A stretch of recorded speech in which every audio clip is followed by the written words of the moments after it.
Okay, let's get into it. I'm going to give you guys a real life example. You're watching today a real life example of me going in and out of my masculine and feminine. So today I got comments like on my post yesterday asking what like healed evolved men want from healed evolved women, and the comments were awesome, right? And so I kind of went into my feminine a little bit in that response. I don't know if you notice it, but I do, because I lead with my masculine. That's a defense mechanism.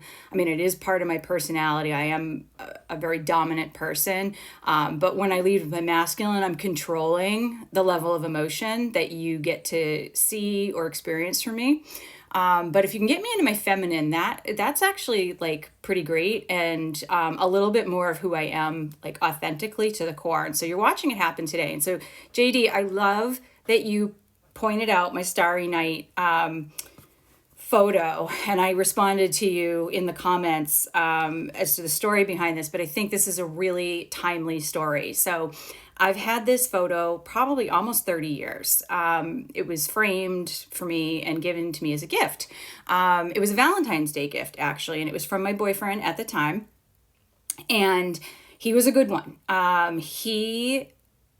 It wasn't just like, oh, I like Starry Night, everybody loves Starry Night. Like I'm actually very into Van Gogh and the story behind Van Gogh and his whole life. And my attachment to this particular photo is the story around it, where he actually painted it from the bedroom in his asylum. And the colors are very specific and certain things. It's a really interesting story. And I found it fascinating that this was painted from the perspective of somebody dealing with mental illness. And so my boyfriend knew that. And the thing about that boyfriend that was so amazing was that like, and it's also sad because it's also been like 30 years since I've experienced this, but like I was so seen and heard in that relationship. Now, granted, it didn't work out like all my relationships. We were kids basically, and we've grown a lot over the years. And so it's also easy to like put a little pink tutu on something that's 30 years old versus probably back then when we had a lot of issues that didn't work us out. But like the good part was that like what really worked for me with him, he was a much quieter, like reserved, he's like kind of personality wise, very opposite from me. I talk a lot, obviously. I am so used to just assuming that everything I say gets ignored. I talk anyway, but I'm just assuming I'm tuned out most of the time. And so he used to remember every single thing I said. Like he'd bring something up and be like, oh yeah, well, why don't you do that? And I'd be like, wait, you were listening to me when I said that I wanted to do that?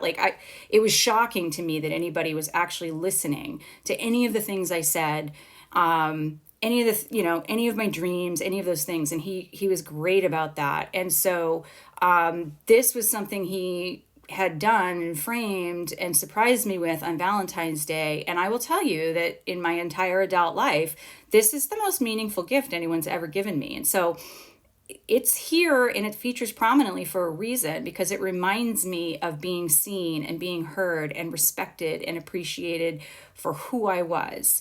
And back then, that was like, this was where the messy is. Back then, like my mental health issues were completely unchecked and unmedicated and untreated and all over the place, and I was still being seen and heard and respected and appreciated and understood to this depth.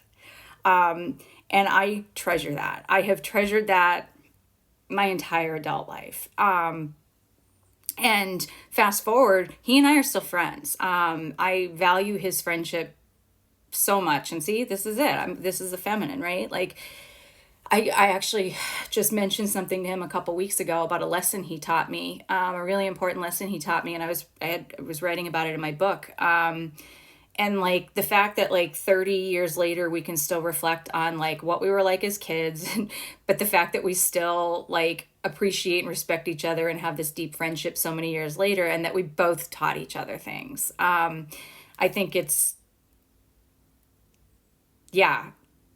that's the shit I'm holding out for. Okay? Not the bad shit we had, because we had some bad shit. But like that. Being seen, being heard, being appreciated, having somebody actually put some thought into something. He had to get started on that a couple weeks ahead of time. And that photo has come with me to every place I've ever lived, and it has featured prominently in every place I've ever lived. And you know how, like, when you move, sometimes like the paintings and the art and the, your decorations, your furniture doesn't work with the next house, right? And so you get rid of stuff and replace it. But this has gone with me every single place I've been in 30 years, and will continue to do so. And so it is a reminder of my soul and who I am to the core, and that there are people that can see me, even if the relationship didn't work out. Like, why would it? It was early 20s. We were, like I said, we were kids. But he taught me a lot about what I should expect, what I should want. And I've held on to that. And I've stayed single for a reason for all these years. So anyway, that's the story behind that. And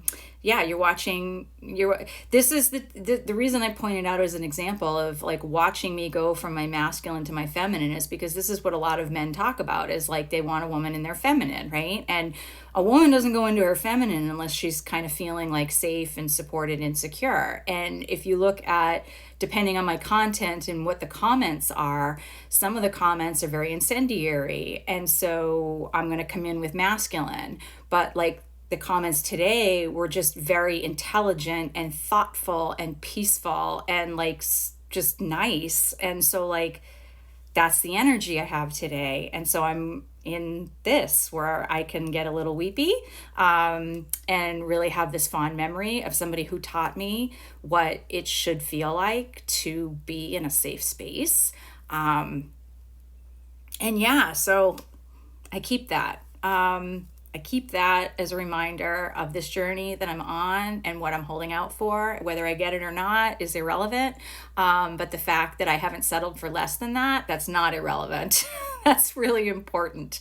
And I'm really glad for that. And I'm really very grateful for that friendship, and that we can still tell each other, these things that like, these revelations we've had 30 years later about who we've grown up to be. So I think it's a pretty beautiful story. It's a beautiful friendship. And it's a highlight for me. So Starry Night, thanks JD for mentioning it, and giving me the chance to actually tell a story about it, because it's a pretty sweet story.